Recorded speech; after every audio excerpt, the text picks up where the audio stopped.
ქმნის თუ არა ხუდონჰესი ეკოლოგიურ საფრთხეს. მოსალოდნელ სოციალურ და ეკოლოგიურ კატასტროფაზე ექსპერტები ალაპარაკდნენ. ახლა გარემოს დამცველები ცდილობენ დაადგინოს, რა გავლენების მოხდენა შეუძლია ჯერ ისევ პროექტით არსებულ ხეს. გარემოზე სპეციალისტების აზრით ელექტროსადგურის მშენებლობას ძველი ხელისუფლება საფრთხეებისა და რისკების გათვალისწინების გარეშე გეგმავდა. რა ბედი ეწევა სვანეთში ასაშენებელ ხეს, რომელიც ჯერ მხოლოდ პროექტის სახით არსებობს. 27 სოფელი და 776 მილიონი დოლარი. ეს ხუდონჰესის საფასურია. მდინარე ენგურზე კიდევ ერთი ჰესის აშენებას ექსპერტები და სამოქალაქო სექტორის წარმომადგენლები არამართებულად მიიჩნევენ. პროექტის მოსალოდნელ შედეგებზე მსჯელობა სასტუმრო ამბასადორში გაიმართა.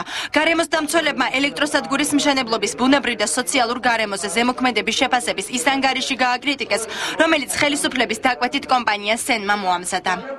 30 წლის წინ გაკეთებული პროექტით მშენებლობა დღევანდელი დროს არ შეიძლება დავიწყოთ აქედან.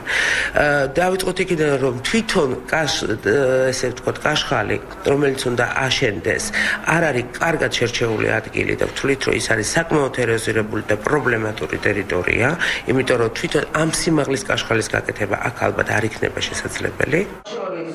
კვლევის შესახებ მოსაზრება კოალიცია ქართული ოცნების გარემოს დაცვის ჯგუფის ხელმძღვანელ ლაშა ჩხარტიშვილსაც აქვს. მისი აზრით, პროექტი კონკრეტული პირების ინტერესებს ემსახურება, რის გამოც სათანადოდ არ არის დასახული ის საფრთხე, რომელიც ხუდონჰესის მშენებლობას ახლავს.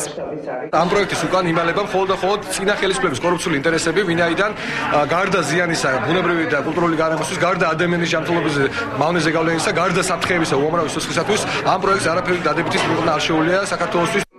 კომპანია სენის წარმომადგენელი ამტკიცებს, რომ კვლევის უკან არავითარი პოლიტიკური სარჩული არ იმალება და მათმა საექსპერტო ჯგუფმა რეალობა ასახა. თუმცა სენის წევრები არ გამორიცხავენ, რომ მათ კვლევაში ხარვეზებიც იყოს.